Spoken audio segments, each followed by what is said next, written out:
between you and Martin Scorsese and Powell and Pressburger, the word collaboration, these collaborative, long, many years collaborations. Also, as you spoke in the intro about the challenges that Powell and Pressburger had in studios who were afraid of the work, and now you're telling us this story about Martin having that experience as well. I'm curious, I mean, do you have a sense of how Powell and Pressburger work together as collaborators?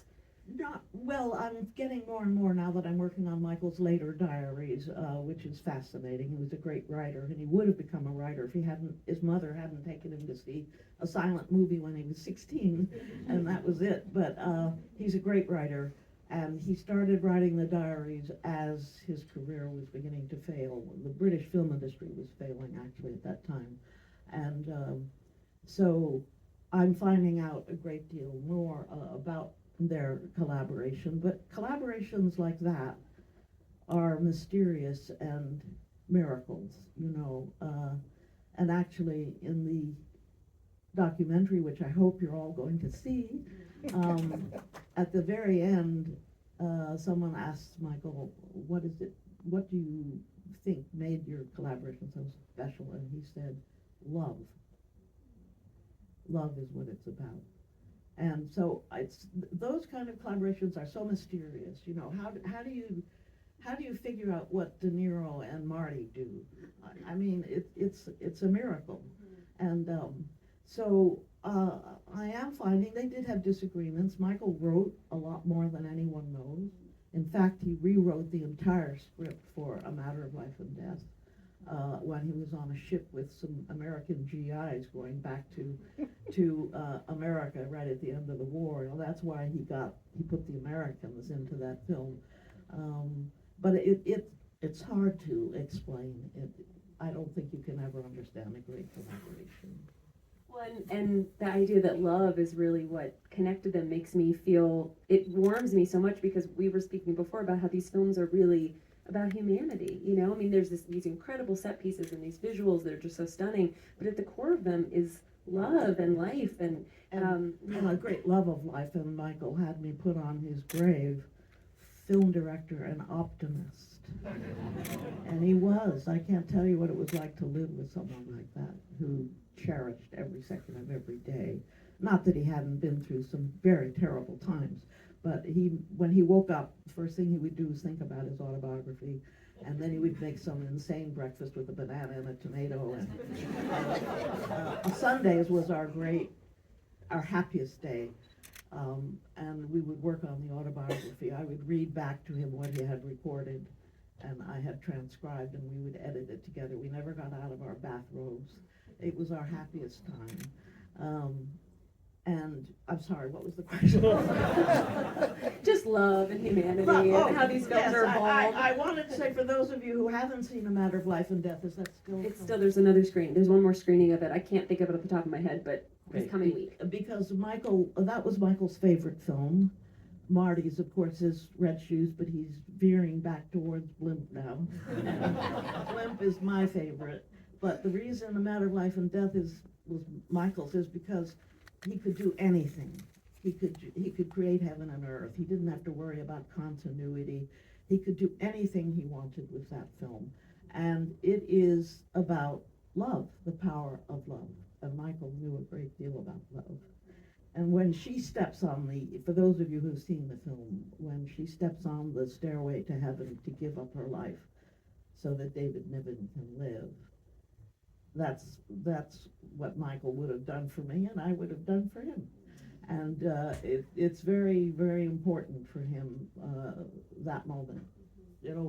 I always start to cry as soon as I see it. I heard some sniffles at the end of Red Shoes too, which I was getting to me as well. I mean, these films sometimes sort of sneak attack, you're sort of overwhelmed by them. And I do really recommend that folks check out The Maid in England, the films of Powell and Pressburger. It's playing on Monday evening and Wednesday evening, and really provides you with such a rich, well, it's Martin Scorsese's perspective. He's the narrator. It provides this really rich education. but also is so perfectly timed with this restoration. Yes. And speaking of love and labors of love, you've been so involved in the restorations of these films.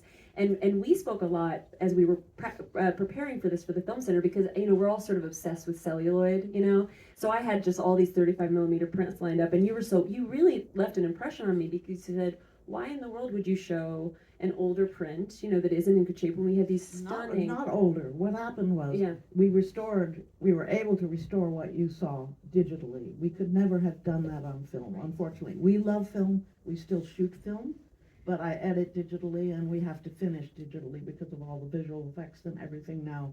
But we love film. I hated giving it up. But we could do so much more with digital editing. I could do 1,000 things that I could never do on film. But restoring these 3-strip Technicolor films was a joy, I can't tell you, because we could get back what the original look was. We had some prints which told us what the original look should be, and we were able to get it back. Then what happened was the British Film Institute made prints off of that digital restoration for this celebration, and I feel that's wrong, because you're going a generation away from these beautiful digital restorations. And so they weren't old prints, they were actually new prints. Yeah. I don't mind if it's if you're doing a retrospective on somebody and the only thing that exists is an old print somebody found in their garage. That's fine, but not if we have sweated blood over making this beautiful film digitally, and then you go a step down. It's great, because I think sometimes we get romanticized by this We do. celluloid, but there's these beautiful, stunning Absolutely. restorations.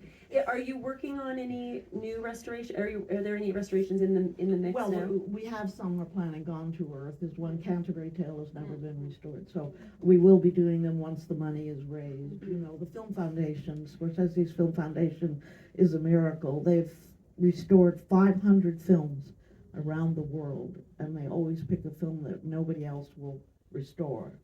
So they raise the money, fortunately, and he has a whole bunch of directors on the Film Foundation, which is wonderful. They're all George Lucas, by the way, paid for the restoration of I Know Where I'm Going. If any of you've seen that, I did that last year, and he basically gives a huge amount of money to the Film Foundation, which is wonderful. And he knew Michael. And you, as you said, you've been, traveling around and have really come to so many of these screenings, and it's such a gift that you're here. And you commented in your introduction, and we spoke before, and I'm looking out and seeing what a young audience this is. It's great. And so I'm curious, what has the experience been for you, and kind of are there like sort of highlights or interesting comments that you've received, from New York to LA to Chicago to. Well,